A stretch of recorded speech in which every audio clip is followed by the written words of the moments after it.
Ang pintuan sa gitna ng gubat. Si Caleb, isang 15 anyos na adventurous na bata, ay mahilig mag-explore ng mga lugar malapit sa kanilang baryo. Isang araw, niyaya siya ng kanyang kaibigang si Ben na magpunta sa gubat na sinasabing may nakakatakot na lihim. Habang naglalakad sila sa makakapal na bahagi ng gubat, napansin nilang tumahimik bigla ang paligid. Wala nang chirp ng ibon o kahit anong ingay.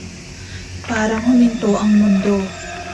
Sa gitna ng kalagitnaan, natagpuan nila ang isang kakaibang pintuan na nakatayo sa lupa.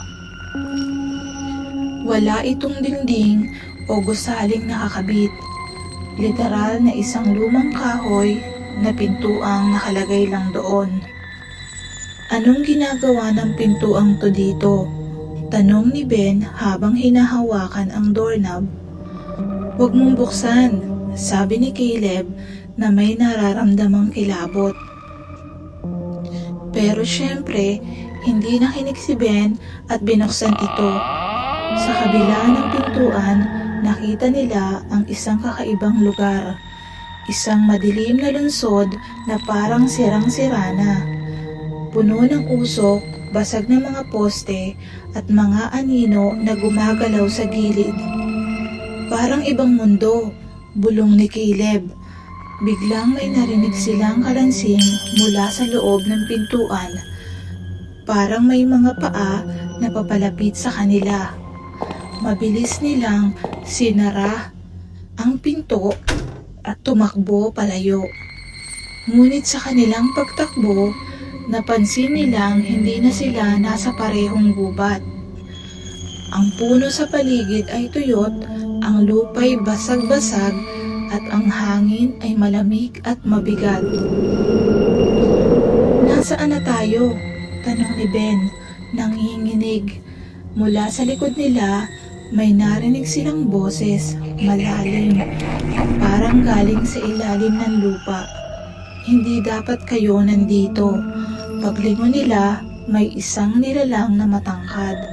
Nakasuot ng itim na kapa, ngunit walang mukha. Nagsimulang tumakbo ulit ang dalawa.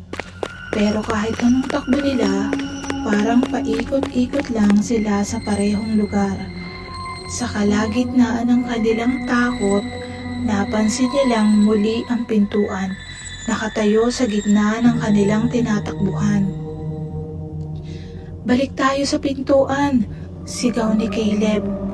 Binuksan nila ang pinto, ngunit sa halip na makabalik sa kanilang mundo, nakita nila ang sarili nilang mga katawan sa kabilang panig. Tulala, walang buhay at hawak ng mga nilalang na anino. Ang mundo natin, kinuha nila, bulong ni Caleb habang hinigop sila ng kadiliman. Simula noon, may mga kwento na ang pintuang iyon ay lumilitaw sa iba't ibang lugar sa mundo, naghihintay ng bagong biktima. Ang tanong, kapag nakita mo ito, bubuksan mo ba?